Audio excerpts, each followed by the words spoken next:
The coffee shop was nearly empty at 11 on a Tuesday morning when I saw her, my daughter-in-law, Catherine, sitting alone in a corner booth with her hands wrapped around a paper cup. But it wasn't the coffee shop that made me stop cold.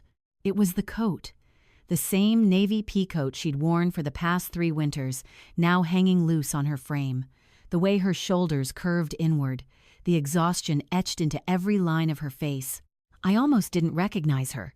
Catherine was 34 years old, a high school English teacher with a master's degree. She'd always carried herself with quiet confidence.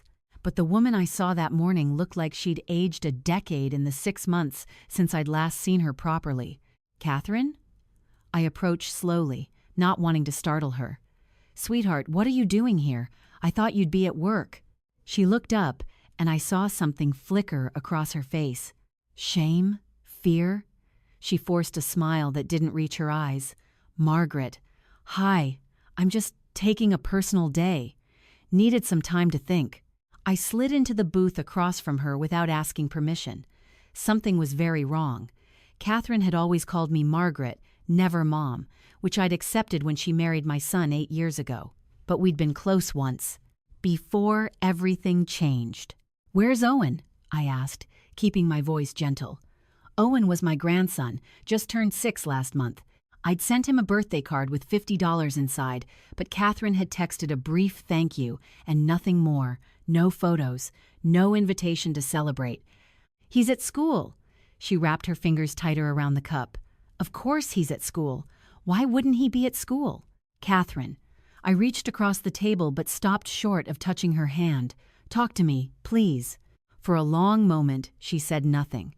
Then her eyes filled with tears. "I can't. I'm sorry, Margaret. I just can't." "Is it Robert?" My son's name felt heavy on my tongue. I hadn't spoken to him in 3 months.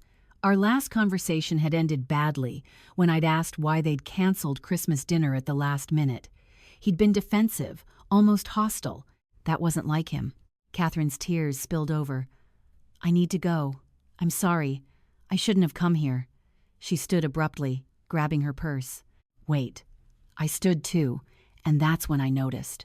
Her purse was stuffed with papers, envelopes bursting from the seams. The kind of chaos that spoke of desperation. "Where are you staying?" She froze. "Catherine, please, where are you and Owen staying? I have to pick him up from school soon." "I'm sorry, Margaret, I really am." She hurried toward the door. I followed her outside into the October chill, watched her walk quickly down the street, not toward the teacher's parking lot at the school, but toward the public library 3 blocks away. Something in my chest tightened. I got in my car and drove to the library. Found her in the back corner, laptop open, Owen's Pokemon backpack on the chair beside her, waiting for school to end, waiting to pick up her son, spending the day in a public library like she had nowhere else to go. I pulled up a chair without asking. "How long?" She closed her eyes. "Margaret, please don't. How long have you and Owen not had a place to live?" Her breath hitched. 4 weeks, maybe 5. I've lost track. The words hit me like a physical blow. "What happened to your house? You and Robert bought that beautiful bungalow in Riverside.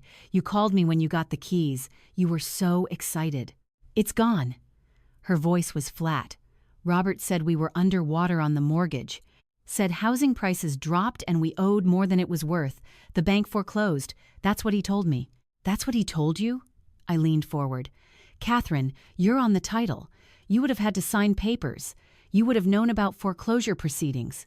She laughed bitterly. "That's what I thought too. But Robert handled all the finances. He always has. I just taught my classes and took care of Owen. Robert said I was terrible with money, that I didn't understand how mortgages work. He showed me papers. There were so many papers, Margaret. Legal documents and bank statements and—" She trailed off. "Where is Robert now?" "At the house." I blinked. "I'm sorry. What house?" "Our house. The one I thought we lost. He still lives there." She wiped her eyes roughly. "I drive past it sometimes on my way to drop Owen at school. Robert's truck is in the driveway. The lawn is mowed. It's like nothing happened." My hands went cold. "Catherine, I don't understand. If the house wasn't foreclosed, why are you homeless?" "Because I'm stupid." The word came out sharp and cruel. I believed him. Every lie, every manipulation. Robert said we had to sell the house, that we were drowning in debt. He said I'd racked up credit card bills buying things I couldn't afford. Designer purses, expensive clothes, dinners out, thousands and thousands of dollars. Did you? And no. She looked at me with desperate eyes. Margaret, I've worn the same coat for 3 years. I pack lunches every single day. I haven't bought new clothes since before Owen was born. But Robert showed me the statements. My name on the accounts. Charges at stores I've never been to. And he was so patient about it, so understanding. He said we'd work through it together. He said he forgave me. The picture was starting to come together, and I felt sick. He made you think you were losing your mind. I started doubting everything, every memory. Robert would tell me about expensive purchases I'd made, and I couldn't remember them, but the evidence was right there. So I thought maybe I was having blackouts. Maybe I was developing early-onset dementia like my mother. I was terrified, Margaret. I made an appointment with a neurologist. What did they say? I never went. Robert said we couldn't afford it. Said I needed to take responsibility for my spending instead of looking for medical excuses. She pressed her palms against her eyes. So I tried harder. I gave Robert my paycheck to manage. I stopped using credit cards completely. I let him handle everything. I thought I was doing the right thing. And then, 3 months ago, he sat me down and said we were losing the house. The debt was too much. He'd tried everything, but the bank was going to foreclose. We had 30 days. Her voice cracked. I was devastated. I'd failed my family, failed my son. Robert kept saying it was okay, that we'd find a rental, that we'd start over. But every apartment we looked at fell through. The landlord said we didn't qualify. Our credit was terrible because of all my spending. I felt rage building in my chest, hot and sharp. He kicked you out. Not exactly. He said the bank was taking possession. We had to be out by September 15th.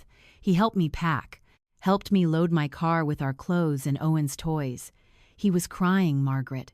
He held me and said he was so sorry that he'd failed as a provider. He said he was going to stay with his brother Benjamin while he figured things out. He said he couldn't bear to see Owen living in a car, that it would destroy him. Benjamin?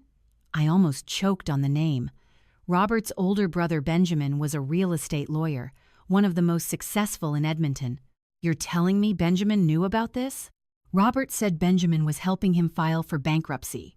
Said Benjamin had offered to let him stay at his condo while the legal process went through. He said it was temporary, just until he could get approved for a rental on his own. And Owen? Robert said once he was stable, he'd take Owen, that it wouldn't be fair to make our son live in a car when he had family who could provide for him, that I could visit whenever I wanted. She was crying openly now, not bothering to wipe the tears. He made it sound so reasonable, so rational, like he was being the strong one, making the hard choices while I'd destroyed everything. Catherine. I kept my voice steady, though everything in me wanted to scream. Where have you and Owen been sleeping? My car for the first 2 weeks. Then a colleague at school noticed Owen looked tired and didn't have clean clothes. She asked questions. I broke down and told her everything. She let us stay on her couch for a week, but her landlord found out and threatened to evict her for having unauthorized tenants. She laughed bitterly. Unauthorized tenants. Like Owen and I were criminals. So where are you now? A women's shelter outside of Calgary. It's 45 minutes from Owen's school, but they had room. We can stay for 60 days.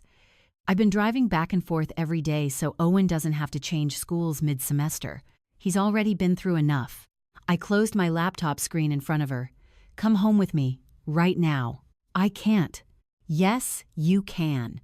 I have 3 bedrooms in my house doing nothing but collecting dust since your father-in-law passed.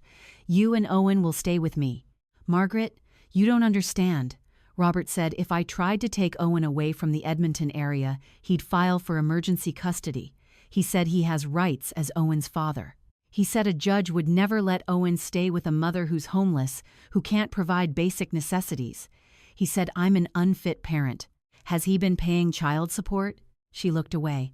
We're still married. He says there's no legal obligation for support until we divorce, and I can't afford a divorce lawyer. I can't afford anything. What about your salary? You're a teacher with 10 years' experience. You must be making decent money. That's the thing. She pulled out her phone, scrolled through emails. I checked my bank account 2 weeks ago. I have $87. My paycheck should have been deposited 3 times since September. I called the school board's HR department. They said my direct deposit information was changed in August. My paychecks have been going to a different account for the past 2 months. Let me guess. An account you never opened.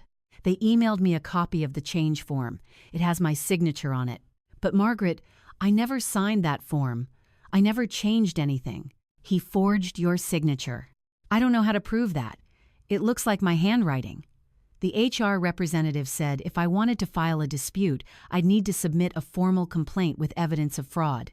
But what evidence do I have? Robert has always signed my name on things.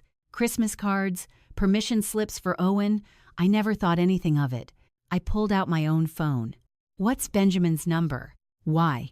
Because I'm going to call my grandson's uncle and ask him what the hell is going on. No! Catherine grabbed my wrist. Please, Margaret. You can't. If Robert finds out I talked to you, if he thinks I'm causing problems, he'll take Owen. He has Benjamin on his side.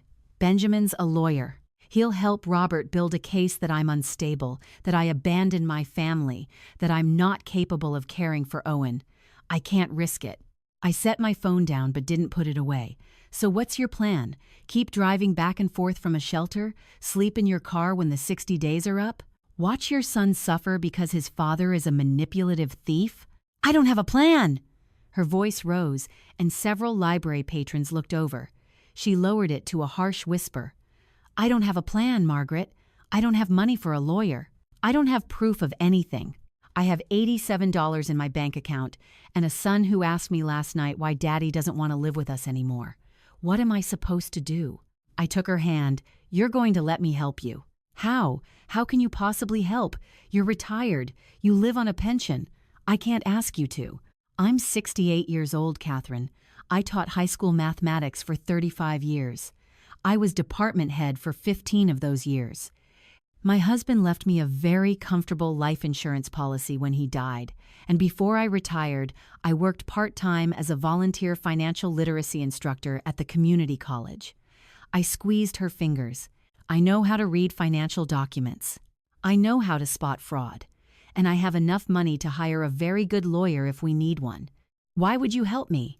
Robert is your son. Robert stopped being my son the moment he put his own child on the street. The words came out harder than I intended. And you're not just my daughter-in-law, Catherine. You're the mother of my grandson. You've been part of my family for 8 years.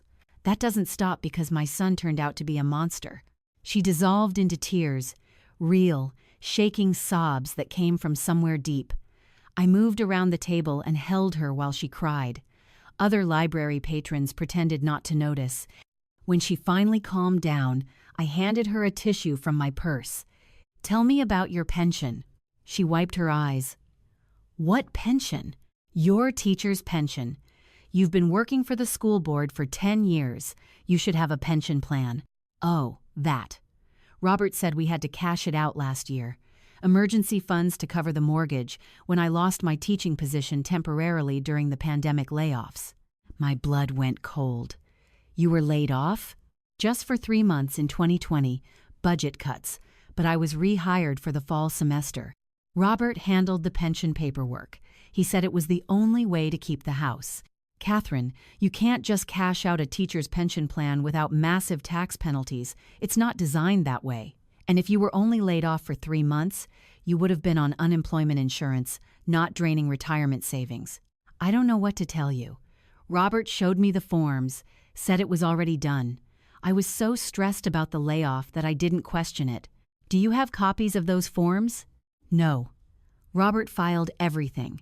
He said he'd keep it all organized in his home office. The home office in the house you supposedly lost to foreclosure. She closed her eyes. I sound like an idiot. No, you sound like someone who trusted her husband. That's not the same thing. I pulled out a notebook from my purse. Old habit from teaching. I need you to write down everything you remember. Every account, every piece of property, every document Robert ever mentioned. Can you do that? What good will it do? I don't know yet. But I learned a long time ago that information is power. And right now, Robert has all the information. We need to change that. She took the notebook with shaking hands, started writing. I watched her for a moment, then made a decision. I need to make a phone call. I'll be right back. I walked outside into the October sunshine, pulled up a contact I hadn't called in 3 years. The phone rang twice before a familiar voice answered. Margaret Chen. I thought you'd forgotten about me. Hello, Patricia. I need your help. Patricia Nguyen had been my teaching colleague for 20 years before she retired and went back to school for a law degree. She'd always said she wanted to practice family law, wanted to help women who couldn't help themselves. We'd stayed in touch, meeting for coffee every few months, but I hadn't needed her professional services until now. What's going on? I gave her the abbreviated version. My daughter-in-law homeless, my grandson sleeping in a car, my son living in a house that supposedly didn't exist anymore, financial fraud, forged signatures, stolen wages. Patricia was quiet for a long moment. That's financial abuse, textbook case. Can you help her? I can try. But Margaret, you need to understand something. These cases are complicated. If Robert has been planning this systematically, he'll have covered his tracks. He'll have documentation that makes Catherine look irresponsible or unstable. And if his brother's a real estate lawyer, Benjamin might be helping him hide assets. So what do we do? First, Catherine needs to stop sleeping in shelters and cars. That's ammunition for Robert if he files for custody. Can she stay with you? Already offered. Good. Second, she needs to stop all contact with Robert except through text or email. Everything in writing, no phone calls he can twist later. Third, I need to see every document she has. Bank statements, mortgage papers, credit card bills, employment records, anything Robert gave her. She doesn't have much. He controlled all of that. Then we start with what we can get. School board employment records are accessible. Bank statements can be requested. Credit reports can be pulled. We build the case piece by piece. How much is this going to cost? For you? Nothing. Consider it my retirement project. She paused. I've been wanting to take on a case like this. Too many women get trapped in financial abuse because they can't afford lawyers. If we win, Robert pays my fees. If we lose, I eat the cost. But Margaret, I don't plan on losing. Thank you, Patricia. Don't thank me yet. This is going to get ugly. Robert's going to fight back. He'll try to paint Catherine as crazy, irresponsible, maybe even dangerous. He'll weaponize Owen. Are you prepared for that? Is Catherine prepared for that? I don't know, but she doesn't have much choice, does she? I looked back through the library windows. Catherine was still writing in the notebook, her hand moving quickly across the page. No, she doesn't. Bring her to my office tomorrow morning, 10 o'clock. And Margaret? Tell her to bring Owen. I want to meet him. I hung up and went back inside. Catherine looked up, hope and fear warring on her face. Tomorrow morning at 10, you have an appointment with a lawyer. Her name is Patricia Nguyen. She's going to help you. I told you, I can't afford. She's doing it pro bono. Sort of. It's complicated, but you're not paying. I sat down across from her again. Now finish that list. And then we're going to my house to get you and Owen settled. You're not going back to that shelter. Margaret, I can't ask you to. You're not asking. I'm telling. You're my family. Owen is my grandson, and I've spent too many years letting Robert slide on bad behavior because he's my son. That ends today. She started crying again, but this time it looked like relief. That night, I made up the guest room with fresh sheets. Catherine's car was packed with everything they owned. 3 suitcases of clothes, a box of Owen's toys, a bag of toiletries. It was heartbreaking how little remained of their life. Owen came in quietly, holding his mother's hand. He was small for 6, with Robert's dark hair and Catherine's gray eyes. He looked exhausted. "Hi, Grandma Margaret," he said softly. "Hello, sweetheart. Welcome home." I knelt down to his level. "I made cookies this afternoon. Chocolate chip. Would you like some?" He looked at his mother for permission. She nodded, and he gave me a small smile. "Yes, please. We sat in the kitchen, eating cookies and drinking milk. Owen told me about his class, about his teacher, about his friend Aiden who could do a cartwheel. He seemed almost normal until he asked, "Are we going to live here forever?" Catherine tensed. "Just for a little while, honey, until Mommy figures things out." "Is Daddy going to come here?" "No, sweetheart. Daddy has his own place to live." "Why can't we live with Daddy?" Catherine's face crumpled. I stepped in. "Sometimes grown-ups need to live separately for a while, but you're always going to have a home, Owen. Always. I promise you that." He considered this, then nodded. "Okay. Can I watch TV?" "Of course." The remote's on the coffee table. He slid off his chair and wandered into the living room. A minute later, cartoons played softly in the background. Catherine put her face in her hands. "I don't know how to explain this to him." "You don't have to explain it all at once. Just take it one day at a time. What if Robert files for custody? What if he takes Owen away from me? Then we fight him, with lawyers and documentation and every resource we can get. But Catherine, you need to understand something. Robert is counting on you being scared. He's counting on you feeling ashamed and powerless. That's how financial abuse works. The abuser isolates the victim, controls all the resources, then makes the victim believe they're worthless without the abuser. How do you know so much about this?" I hesitated, then decided she deserved the truth, because my first husband did the same thing to me. Her eyes widened. "But I thought, you thought Owen's grandfather was my first husband." "He wasn't. I was married before, when I was very young, 23 years old, fresh out of university with a teaching degree. I married a man who seemed charming and successful. Within 2 years, I had no access to my own bank account.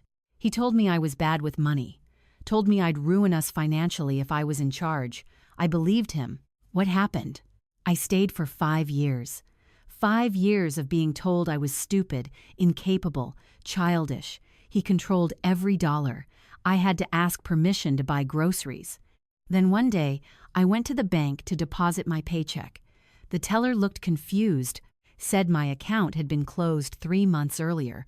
All my money had been transferred to my husband's personal account. Oh, Margaret. I confronted him. He said it was for our own good, that I couldn't be trusted.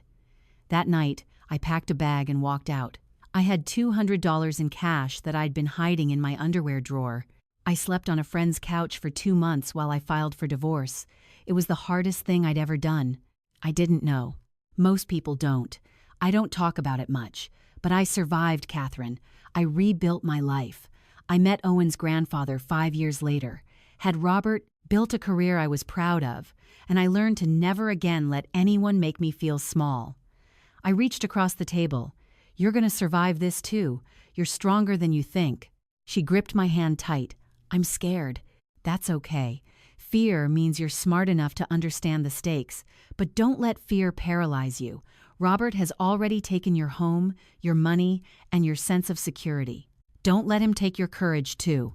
The next morning, we drove to Patricia's office. Owen came with us, playing quietly with his tablet in the waiting room while Catherine and I met with Patricia in her office.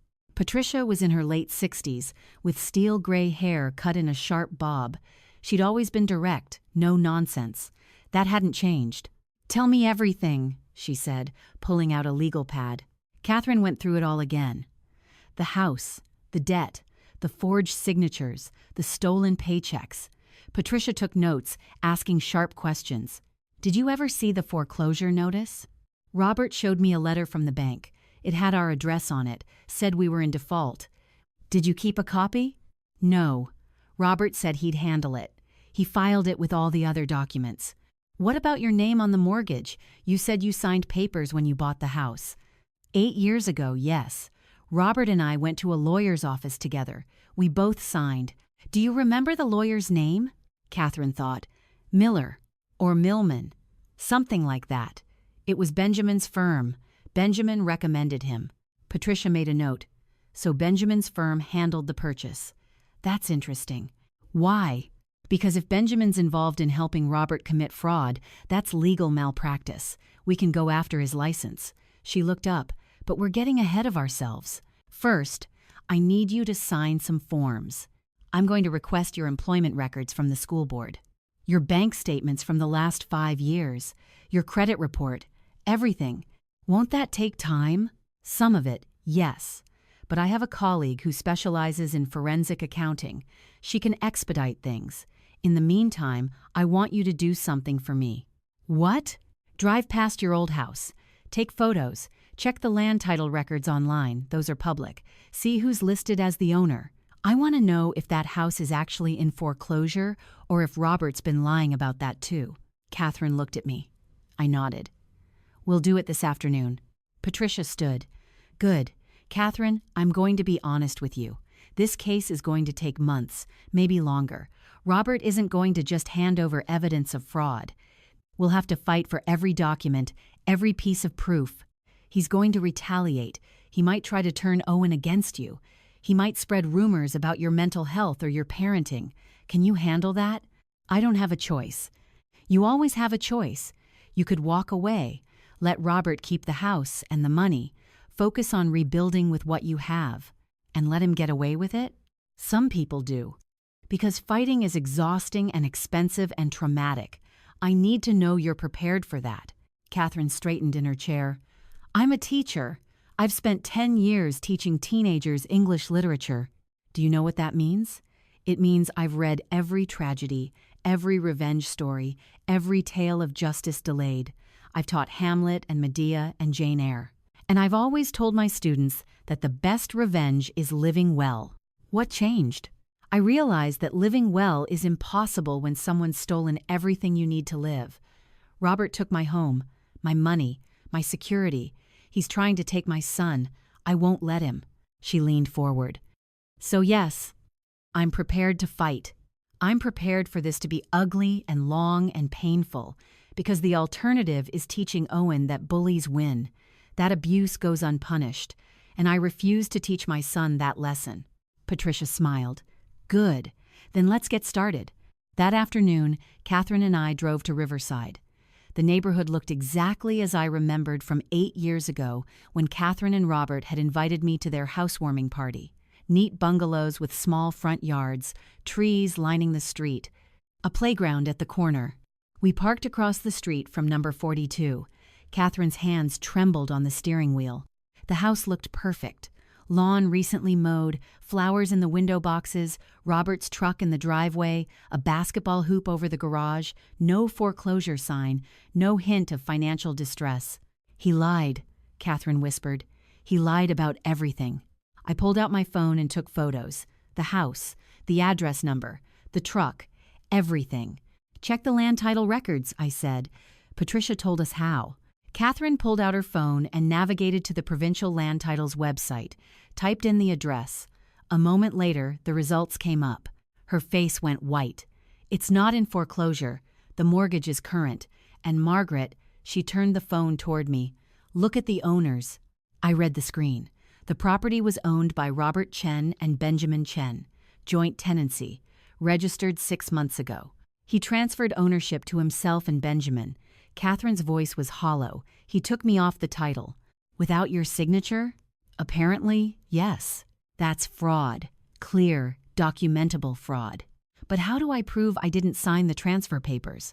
What if he forged my signature there too? That's why we have forensic accountants and handwriting experts. That's why we have Patricia. I took her phone and forwarded the land title information to Patricia's email. We're building a case, Catherine, piece by piece.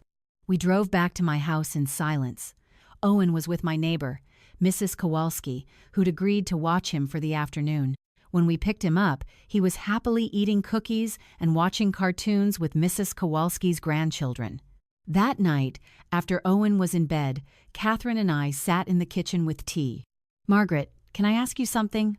Of course. Why did you help me? Really?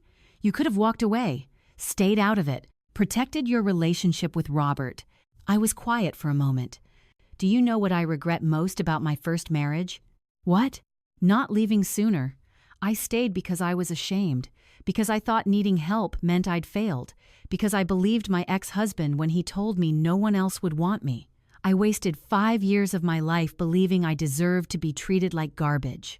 I looked at her. When I saw you in that coffee shop, I saw myself at 28, Scared, ashamed, convinced you'd brought this on yourself.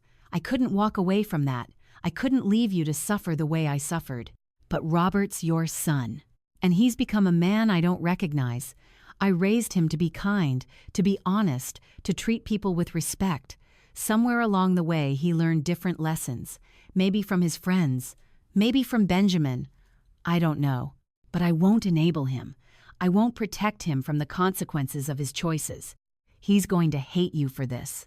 Probably. But I'd rather have him hate me than have Owen grow up thinking his father's behavior is acceptable. Children learn by watching.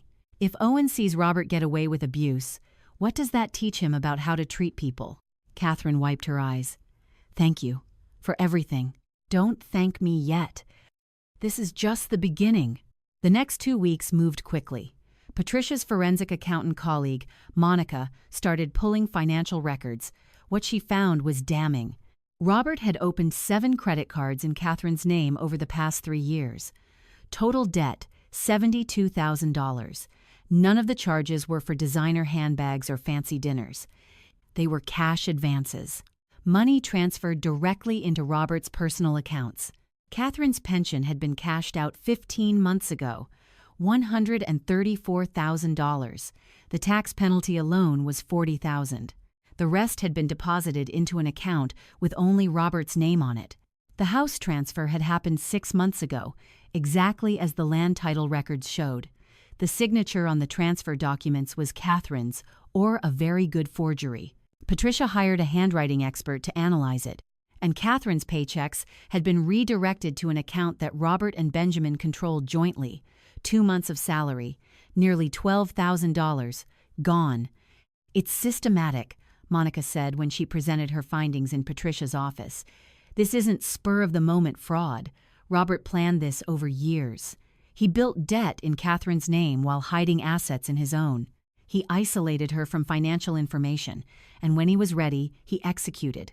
Took her off the house title, stole her pension, redirected her income, left her with nothing but debt. Why? Catherine asked. Why would he do this? Monica and Patricia exchanged a look. Usually, there's a catalyst. Another woman, a business venture, gambling debts, something that motivates the abuser to cash out. I need to find out what it is, I said. Patricia shook her head. Margaret, no. Let the lawyers and investigators handle this. You don't have investigators. You have a forensic accountant. I have something else. What? Benjamin's ex-wife. Patricia raised an eyebrow. You know Benjamin's ex-wife? Laura Wu. We taught at the same school for 3 years before she quit to become a realtor. She and Benjamin divorced 5 years ago. It was ugly. He tried to hide assets from her, too. She fought him in court for 2 years and won. I pulled out my phone. If anyone knows Benjamin's tricks, it's Laura. Margaret. I'm just going to have coffee with an old friend. That's not illegal. Patricia sighed. Fine. But be careful. If Robert finds out you're digging into this, he might escalate. I met Laura the next afternoon at a cafe in downtown Edmonton. She'd aged well, still elegant in her late 50s, her hair pulled back in a sleek ponytail. Margaret Chen. It's been years. She hugged me warmly. How are you? I've been better. I need to ask you about Benjamin. Her expression cooled. I haven't spoken to Benjamin in 3 years, not since the divorce was finalized. I'm not asking you to, but I need to understand how he operates, his patterns, his tactics. Why? I told her everything. About Catherine and Owen, about the stolen money and forged signatures, about Robert and Benjamin working together. Laura's face hardened. Benjamin's involved? I should have known. That manipulative bastard. Tell me what he did to you. She signaled the waitress for another coffee. When I filed for divorce, Benjamin told me we had no assets, said his law practice was failing, that we were in debt. He showed me falsified financial statements. Made me believe I'd be lucky to walk away with anything. But you didn't believe him. Not for long. I hired a forensic accountant. She found 3 offshore accounts, a rental property Benjamin owned under a shell corporation, stock options he'd hidden in his brother's name. She paused. In Robert's name. My blood went cold. Robert was helping him hide money? They've been doing it for years. Benjamin handles the legal paperwork. Robert provides his name for accounts and properties. They split the assets. It's a nice little fraud scheme. Can you prove that? I proved it in divorce court. But the judge sealed the records. Part of the settlement, Benjamin didn't want the details public because it would damage his legal reputation. She looked at me sharply. But if Robert's doing the same thing to your daughter-in-law, those records might be relevant. Can we get them unsealed? Maybe. If Patricia can argue they're material to Catherine's case. She pulled out her phone. I'm going to email you the name of my forensic accountant. She's the best. And Margaret? Tell Catherine to check if Robert has any properties or accounts in Benjamin's name. If they're running the same scheme, there might be assets Catherine can claim. I hugged her. Thank you, Laura. Get those bastards for me. Both of them. I went straight to Patricia's office with the information. She listened carefully, taking notes. This changes everything, she said when I finished. If we can prove Benjamin and Robert have been running a scheme to hide assets, we can go after everything. The house, the offshore accounts, all of it. What about Benjamin's sealed divorce records? I'll file a motion to unseal them, argue they're material to Catherine's case. It's a long shot, but worth trying. She looked at Catherine. How are you holding up? I don't know. Numb, mostly. Every day we find out something new. Something worse. I keep wondering if I ever really knew Robert at all. You probably didn't. Abusers are very good at wearing masks. Patricia closed her folder. I'm going to file for an emergency custody order this week. Get formal protection in place so Robert can't take Owen, but you need to prepare yourself. He's going to fight back. Hard. Robert's response came 3 days later. A legal letter delivered to my house. Catherine opened it with shaking hands. Robert was filing for full custody of Owen. He claimed Catherine was mentally unstable, financially irresponsible, and had abandoned her family. He claimed she was living with me under false pretenses, poisoning Owen against his father. He claimed Catherine had stolen money from him, the same money he'd actually stolen from her, and he was seeking a restraining order to keep Catherine away from the house in Riverside, the house that was legally his. Catherine read the letter twice, then set it down carefully on the kitchen table. He's going to win. He has Benjamin. He has documentation. He has everything. No. Patricia had come to the house to review the filing with us. He has lies backed by forged documents. We have the truth. It's going to take time to prove, but we will prove it. How long? Months, maybe a year. These cases move slowly. I don't have a year. Owen can't live in limbo for a year. Then we push harder. Patricia pulled out her phone. I'm going to call in some favors. Speed up the handwriting analysis. Fast-track the motion to unseal Benjamin's records. And Margaret's friend Laura, if she's willing to testify about the asset-hiding scheme, that could be huge. Will she? Catherine looked at me. I'll ask her. That night, I called Laura. She agreed immediately.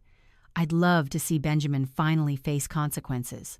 The custody hearing was scheduled for 6 weeks later. In the meantime, Patricia filed a motion for temporary custody to remain with Catherine. A social worker came to evaluate my home, interview Catherine and Owen, assess the living situation. Owen told the social worker that he was happy living with Grandma Margaret, that his room was nice, that his mommy read to him every night, that he missed his daddy but didn't understand why daddy didn't visit. The social worker's report was favorable. She noted that Owen was well cared for, that Catherine was attentive and loving, that the home environment was stable. She recommended temporary custody remain with Catherine pending the full hearing. Robert was furious. He started calling Catherine, leaving voicemails demanding to see Owen. Patricia told Catherine to document everything but not respond. Then Robert showed up at Owen's school.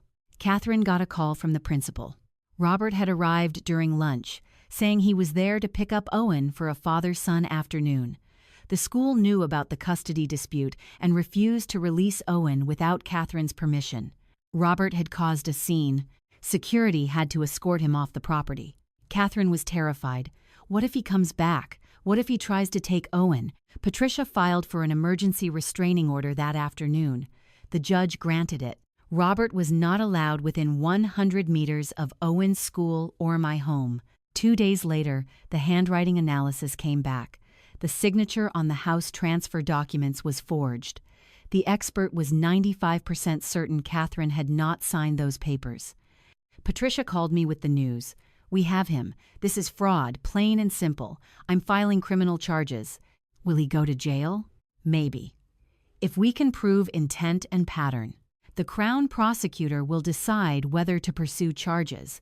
But at minimum, Catherine can sue for restoration of the property. The motion to unseal Benjamin's divorce records was granted 3 weeks before the custody hearing. When the records were opened, they revealed exactly what Laura had described. Benjamin and Robert had been hiding assets together for at least 7 years. Multiple shell corporations, offshore accounts in the Cayman Islands, a rental property in Kelowna registered in Robert's name but paid for with Benjamin's money. Patricia brought in a second forensic accountant to analyze the new information. Within a week, they'd traced over $400,000 in hidden assets, money that should have been part of Catherine's marital property. The day before the custody hearing, Robert called me. "Mom, we need to talk." I hadn't spoken to my son in 3 months. Hearing his voice felt strange, distant. "What do you want, Robert?" "I want to see my son. You're keeping him from me. You and Catherine are poisoning him against me." "No, Robert. You did that all on your own." "I haven't done anything wrong. I was trying to protect us. The debt was real. Catherine was out of control. I had to take action. By forging her signature? By stealing her pension? By redirecting her paychecks? That's not what happened. She's lying. She's always been bad with money. I was trying to help her." "Help her?" I felt rage building. "You put your son on the street.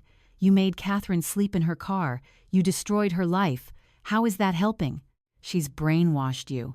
She's making you believe her lies. The handwriting expert says otherwise. The forensic accountants say otherwise. The bank records say otherwise. You're caught, Robert. It's over. I'm your son. And Catherine is my family too. Owen is my grandson. You forced me to choose, and I chose them. I'll never forgive you for this." "I can live with that." I hung up. Catherine had been standing in the kitchen doorway, listening. "Are you okay?" "No, but I will be." I turned to her. "Tomorrow, we go to court. We tell the truth, and we trust that justice will prevail." The custody hearing was held in family court downtown. Patricia had prepared Catherine for hours. What to say, how to respond, what questions to expect. Robert arrived with Benjamin and another lawyer. He looked confident, smug even. The hearing lasted 6 hours. Robert's lawyer painted Catherine as unstable, irresponsible, and vindictive, accused her of making false allegations to destroy Robert's reputation, showed the credit card statements with Catherine's name, the debt collection notices, the school board's records showing her paycheck redirect with her signature. Then Patricia stood up. She presented the forensic accounting reports, the proof that the credit cards were used for cash advances deposited into Robert's accounts, the evidence that the pension was cashed out and transferred to Robert, the land title records showing the house transfer with a forged signature, the handwriting analysis confirming fraud. She called Laura Wu to testify about Benjamin and Robert's history of hiding assets, showed the unsealed divorce records proving the scheme. She called Monica, the forensic accountant, who walked through every transaction, every lie, every theft. By the end, Robert's lawyer was scrambling. Robert himself looked pale. The judge took a short recess, then returned with her decision. "I find the evidence of financial fraud overwhelming.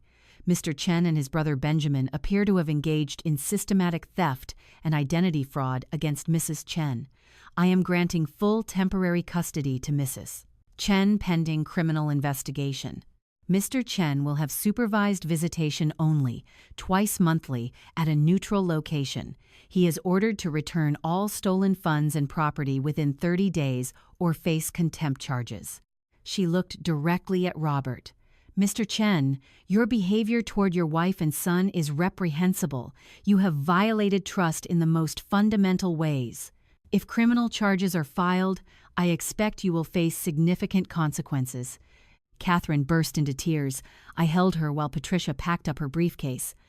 Outside the courthouse, Catherine could barely speak. We won. We actually won. You won, I corrected.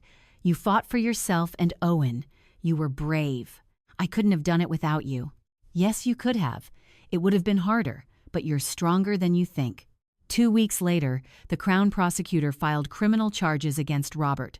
Fraud, identity theft, forgery. If convicted, he faced up to 10 years in prison. Benjamin was also charged as an accessory. His law license was suspended pending investigation by the Law Society. Robert transferred the house back into Catherine's name, returned the pension funds what remained after taxes, paid back the stolen paychecks with interest. But some things couldn't be returned. Catherine's sense of security, her trust, the year of Owen's childhood spent in trauma. Still, they were rebuilding. Catherine kept teaching. Owen stayed in school. They lived with me for 6 months while Catherine saved money for a rental. When they moved out, it was bittersweet. The house felt empty without them. But they visited every week. And Catherine was different now, stronger, more confident. She'd learned to trust herself again. A year after the custody hearing, I got a letter from Robert. He was awaiting trial, out on bail, living in a small apartment. The letter was 3 pages of excuses and justifications. He still claimed he'd been trying to help, still insisted Catherine had driven him to it. I read it once, then threw it away. Some people never learn, never take responsibility, never change. But that wasn't my problem anymore. I'd chosen my family, the family that deserved my loyalty, and I'd choose them again. 3 months later, Robert pleaded guilty to avoid trial. He got 6 years. Benjamin got 4 years as an accessory. Both were ordered to pay restitution. Catherine cried when she heard the sentence. Not from sadness, from relief. It's really over, she said. The legal part? Yes. But you still have healing to do. You and Owen both. She'd started therapy. So had Owen. They were working through the trauma together, learning to trust again, to feel safe. It would take time, maybe years, but they were going to be okay. And I'd learned something too. At 68 years old, I'd learned that family isn't always blood. It's the people you choose to stand beside, the people you fight for, the people who deserve your loyalty. Catherine and Owen were my family, not because of genetics or marriage certificates, but because they needed me and I needed them. And that was enough. Let me end with this. If you're reading this story and you see yourself in Catherine's situation, please understand something. Financial abuse is real. It's insidious. It can happen to anyone, teachers, lawyers, doctors, anyone. It doesn't mean you're stupid or weak. It means someone you trusted betrayed that trust systematically. You're not alone. There are resources, domestic violence hotlines, legal aid societies, financial literacy programs, people who can help. And if you're the friend or family member who suspects someone is being financially abused, don't stay silent. Don't assume they'll ask for help. Often, victims are too ashamed or too manipulated to seek help themselves. Offer support. Offer resources. Just offer to listen. Because sometimes the difference between staying trapped and breaking free is one person who says, "I believe you. I'll help you fight." Be that person.